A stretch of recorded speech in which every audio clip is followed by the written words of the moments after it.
কাল কিয়ামতের ময়দানে হাসরের দিনে ফেরেশতারা আমাদের উপরে নালত করবে। কি বলে নালত করবে? ফেরেশতারা আমাদের উপরে এইভাবে নালত করবে যে ফরজ নামাজ তলবকারীকে ফেরেশতারা বলবে হে দুষ্কৃতী, জোহরের নামাজ তলবকারীকে বলবে হে প্রতিগন্থী, আসরের নামাজ তলবকারীকে বলবেন হে মহাপাপী,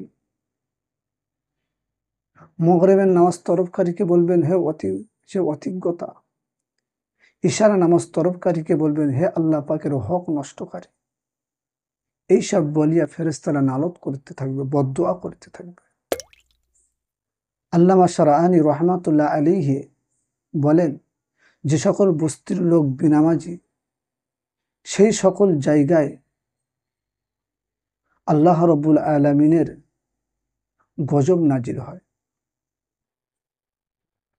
সেই সকল জায়গায় ভূমিকম্প এবং বজ্রপাত হওয়া এবং বাড়িঘর ধসিয়া পড়তে পারে।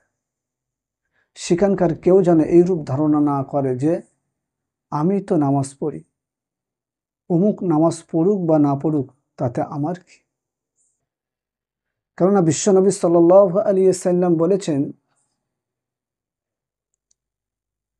যে তোমরা যখন কেউ অন্যায় অপরাধ করে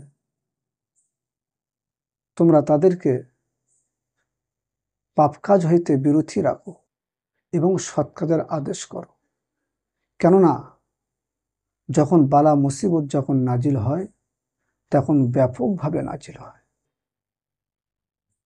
রাসূল কারীম সাল্লাল্লাহু আলাইহি ওয়াসাল্লাম বলেন, যে ব্যক্তি এক ওয়াক্ত নামাজ কাজা করে তার নামটা জাহান্নামের দরজায় লেখা হয়ে যায়, অর্থাৎ নিশ্চয়ই সে জাহান্নামী,